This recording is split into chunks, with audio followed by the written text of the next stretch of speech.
Hello everyone. आज हम पढ़ेंगे टाइप्स ऑफ इंटरक्रॉपिंग के प्रकार। वैसे तो इंटरक्रॉपिंग क्या होता है ये मैंने पिछले टॉपिक में बहुत अच्छे से समझाया है। अगर किसी ने नहीं देखा है तो लिंक डिस्क्रिप्शन बॉक्स में आप जाके देख सकते हैं। तो पिछले टॉपिक में मैंने बताया था इंटरक्रॉपिंग हम उसे बोलते हैं जब दो या दो से अधिक फसलों की खेती एक साथ एक ही ज़मीन पर एक निश्चित अनुपात या एक निश्चित पंक्ति मतलब कि एक डेफिनेट रो में या फिक्स्ड रेशियो में की जा रही है तो उसे ही इंटरक्रॉपिंग अंतर फसल कहते हैं। अब देखते हैं टाइप्स ऑफ इंटरक्रॉपिंग अंतर फसल के प्रकार। इसके 4 मुख्य प्रकार हैं। पहला है पैरेलल क्रॉपिंग समांतर फसल, दूसरा है कंपेनियन क्रॉपिंग सहयोगी फसल, तीसरा है मल्टी स्टोरीड या मल्टी टायर्ड या मल्टी लेवल क्रॉपिंग बहुमंजिला या बहुस्तरीय फसल, चौथा है सिनर्जेटिक क्रॉपिंग। चलिए इसे एक एक करके समझते हैं। पहले देखते हैं पैरेलल क्रॉपिंग समांतर फसल।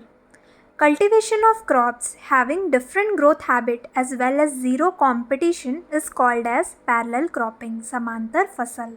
जब ऐसी फसल की खेती की जाती है जिनका ग्रोथ हैबिट अलग अलग हो, ग्रोथ हैबिट कहने का मतलब है या तो फसलों की हाइट अलग अलग होगी या अपीयरेंस जैसे कि वो हमको दिखाई दे रहे हैं वो अलग अलग दिखेंगे, ठीक है, या फिर उनका न्यूट्रिएंट डिमांड जो है वो अलग अलग होगा। जैसे किसी फसल को 30 से 35 दिन में उसका जो न्यूट्रिएंट का जो डिमांड है वो ज़्यादा रहता है तो किसी का 50 दिन में।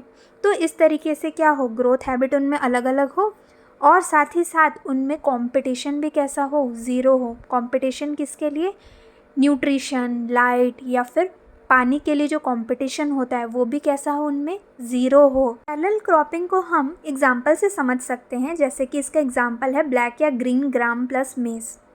तो हमारे पास 2 फसल है, ग्राम की और मेज़ की, ठीक है। तो जो ग्राम और मेज़ जो फसल है ये दोनों फसल की जो ग्रोथ हैबिट है वो अलग अलग है। मतलब कि ये दोनों फसल की अगर हम हाइट देखें तो वो अलग अलग है। इनकी अपीयरेंस देखें जैसे कि वो दिखाई दे रहे हैं फिज़िकली बाहर से, वो अलग अलग हैं, ठीक है। इनका जो न्यूट्रिएंट डिमांड भी होता है ना वो भी अलग अलग होता है। जैसे कि इनका जो सबसे ज़्यादा ग्राम को न्यूट्रिएंट की ज़रूरत पड़ती है वो 30 से 35 दिन में पड़ती है और सबसे ज़्यादा न्यूट्रिएंट की डिमांड मक्के को अगर देखें तो पड़ती है 50 दिन में। तो इनका जो न्यूट्रिएंट डिमांड भी है वो भी अलग अलग है। तो इस तरीके से इनका जो ग्रोथ हैबिट है वो अलग अलग हुआ। और तो और इन फसलों में किसी भी प्रकार का लाइट, न्यूट्रिशन या पानी के लिए कंपटीशन भी नहीं देखा जाता, तो इनमें ज़ीरो कंपटीशन होता है। तो जब इस प्रकार की फसल जिनका ग्रोथ हैबिट अलग अलग हो और कंपटीशन भी एक दूसरे के साथ ज़ीरो हो, ऐसी फसलों की जब हम खेती करते हैं तो उसे ही पैरेलल क्रॉपिंग कहते हैं। इसका मुख्य उद्देश्य अगर एक फसल से यील्ड ना भी मिल पाए तो दूसरे फसल पर निर्भर रहा जा सकता है यील्ड पाने के लिए। साथ ही साथ सॉइल इरोजन को कम करता है और सॉइल फर्टिलिटी को मेंटेन रखता है। कंपेनियन क्रॉपिंग सहयोगी फसल, cropping in which the production of both intercrop is equal to that of its solid planting is called as companion cropping सहयोगी फसल। जब फसलों को अलग अलग लगाने से जो उत्पादन मिलेगा वो बराबर होगा जब फसलों को इंटरक्रॉप में लगाया जाएगा तो उसे ही कंपेनियन क्रॉपिंग सहयोगी फसल कहते हैं। जैसे कि एग्जांपल है इसका, मस्टर्ड के साथ जब हम शुगर केन लगाते हैं या फिर पोटैटो के साथ जब हम शुगर केन लगाते हैं। जैसे कि एग्जांपल से समझते हैं, जैसे कि मस्टर्ड को एक साइड अलग से लगाया गया है और शुगर केन को अलग से लगाया गया है, तो इसमें क्या होगा, मस्टर्ड का अलग उत्पादन आएगा और शुगर केन का अलग उत्पादन मिलेगा। वहीं दूसरी तरफ देखें तो मस्टर्ड और शुगर केन को इंटरक्रॉपिंग में लिया गया है। मतलब जब हम एक साथ इंटरक्रॉपिंग में इन फसलों को लेंगे तो उससे जो प्रोडक्शन मिलेगा वो किससे बराबर होगा, जब हम इन फसलों को अलग अलग लगाएंगे उससे बराबर होगा, तो उसे ही हम कंपेनियन क्रॉपिंग या सहयोगी फसल कहते हैं। इसका मुख्य उद्देश्य होता है शेल्टर प्रोवाइड करना। मतलब जो बड़े बड़े फसल होते हैं वो दूसरे फसल को हवा और ज़्यादा धूप से बचाते हैं, सपोर्ट देना एक दूसरे को, बेनिफिशियल इंसेक्ट्स को अट्रैक्ट करना कि ज़्यादा से ज़्यादा स्पेस फसलों के द्वारा ले लिया जाता है जिसकी वजह से पेस्ट को ग्रो करने के लिए स्पेस नहीं मिलता, जिसकी वजह से पेस्ट ग्रो नहीं कर पाते हैं, जिनके कारण बेनिफिशियल इंसेक्ट्स जो हैं वो अट्रैक्ट होते हैं। इसके अलावा वीड को कम करना, क्योंकि ज़्यादा से ज़्यादा स्पेस फसलों के द्वारा ले लिया जाता है जिससे कि वीड जो है वो ग्रो नहीं कर पाता। सॉइल मॉइस्चर को बनाए रखना, इरोजन को कम करना, सॉइल को इम्प्रूव करना, स्पेस की बचत करना। अब देखते हैं multi storeyed, multi tired, multi level cropping, जिसे हम बहुमंजिला या बहुस्तरीय फसल भी कहते हैं। Cultivation of 2 or more crops of different heights simultaneously in the same land is called as multi-storied या multi-tiered या multi-level cropping। जब 2 या 2 से ज़्यादा अलग अलग ऊंचाई वाली फसलों की खेती एक साथ एक ही ज़मीन पर किसी निश्चित अवधि के लिए की जाती है तो उसे ही मल्टी स्टोरीड या मल्टी टायर्ड या मल्टी लेवल क्रॉपिंग, बहुमंजिला या बहुस्तरीय फसल कहते हैं। इसका एग्जाम्पल है coconut plus pepper plus cocoa plus pineapple. Image पे आप देख सकते हैं कि कोकोनट, पेपर, कोको और पाइनएप्पल को एक ही ज़मीन या एक ही खेत में एक साथ लगाया गया है। इन सभी की ऊंचाई भी अलग अलग है, जैसे कि कोकोनट की 10 मीटर की ऊंचाई है, पेपर की 6 से 8 मीटर की ऊंचाई है, कोको की 3 मीटर की ऊंचाई है, वहीं पाइनएप्पल की बात करें तो उसकी 1 मीटर की ऊंचाई है। तो इसे ही मल्टी स्टोरीड या मल्टी टायर्ड या मल्टी लेवल क्रॉपिंग कहते हैं, जिसमें कि एक ही ज़मीन या एक ही खेत पर अलग अलग ऊंचाई वाले फसलों की खेती एक निश्चित अवधि के लिए की जाती है। कि इसमें अलग अलग फसल अलग अलग ऊंचाई की होती है, अलग अलग कैनोपी पैटर्न की होती है। कैनोपी कहने का मतलब है कि जो अगर कोई वृक्ष है या फिर कोई पौधा है, वो उसके जो ब्रांचेस है या लीव्स है वो कितना एरिया कवर कर ले, उसको ही कैनोपी बोला जाता है। ठीक है, तो हर फसल का कैनोपी पैटर्न अलग अलग होता है।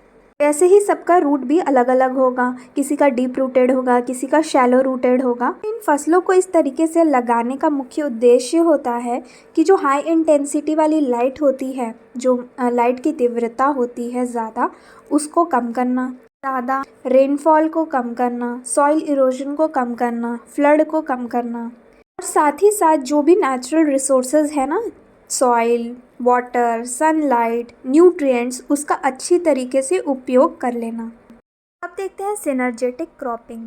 When yield of both crops are higher than of their pure crops on unit area basis is called as synergetic cropping। इसका एग्जाम्पल है शुगर केन प्लस पोटैटो। तो इस एग्जाम्पल से हम इसे समझ सकते हैं, जैसे कि जब हम शुगर केन और पोटैटो को इंटर क्रॉपिंग में लेते हैं, मतलब कि जब हम इसे एक साथ इंटर क्रॉपिंग में लेते हैं तो इसका जो यील्ड है वो ज़्यादा आता है जब हम यही फसलों को अलग अलग लगाते हैं उससे। जैसे कि शुगर केन की अलग खेती की गई और पोटैटो की अलग खेती की गई। शुगर केन की खेती से जो यील्ड मिलता है, मान लो वो 20 टन पर हेक्टेयर मिला, और पोटैटो की खेती से जो यील्ड मिला, मान लो वो 10 टन पर हेक्टेयर मिला। पर अगर यही दोनों फसलों को, शुगर केन और पोटैटो को, जब हम इंटर क्रॉपिंग में लगाते हैं या इसकी खेती करते हैं, हमें ज़्यादा यील्ड मिलेगा। जैसे कि शुगर केन से अब हमें मिलेगा 40 टन पर हेक्टेयर और पोटैटो से 20 टन पर हेक्टेयर, जो कि ज़्यादा है जब हम इन फसलों की अलग अलग खेती कर रहे थे उससे। ऐसा इसलिए होता है क्योंकि इंटर क्रॉपिंग में जब हम इन दोनों फसलों को एक साथ लेते हैं तो ये एक दूसरे पर अपना प्रभाव डालते हैं, जिसकी वजह से हमें यील्ड भी इनका ज़्यादा मिलता है जब हम इनकी अलग अलग खेती करते हैं उससे। इसे ही सिनर्जेटिक क्रॉपिंग कहते हैं। इसका मुख्य उद्देश्य होता है, अगर एक फसल ख़राब भी हो जाती है तो दूसरे से किसान को राहत मिलती है। दूसरा है कि एडिशनल इनकम हो जाता है, क्योंकि इसमें जो यील्ड है वो ज़्यादा मिलता है। यहाँ तक जितने भी मेजर इंटरक्रॉपिंग है वो हमने कवर कर लिया है। अब हम देखते हैं एक और टाइप का इंटरक्रॉपिंग, जिसे स्ट्रिप इंटरक्रॉपिंग कहते हैं, पट्टीदार फसल।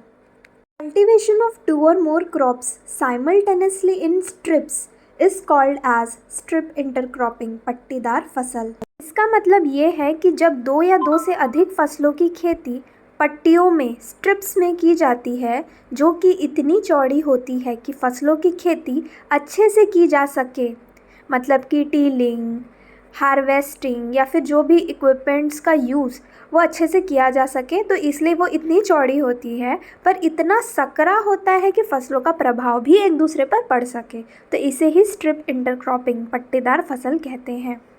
इसका एग्जाम्पल है मेज़, सोयाबीन, ओट्स। आप इसे इमेज में देख सकते हैं कि इन फसलों को पट्टियों में, स्ट्रिप्स में लगाया गया है एक ही ज़मीन पर एक साथ। इसका मुख्य उद्देश्य होता है सॉइल इरोजन को कम करना, सॉइल फर्टिलिटी को बनाए रखना और मॉइस्चर को कंजर्व रखना। यहाँ हमारा टाइप्स ऑफ इंटरक्रॉपिंग कंप्लीट होता है। अगर आपको वीडियो पसंद आया है तो please do like share and subscribe. मैं मिलती हूँ नेक्स्ट वीडियो में, तब तक के लिए बाय बाय।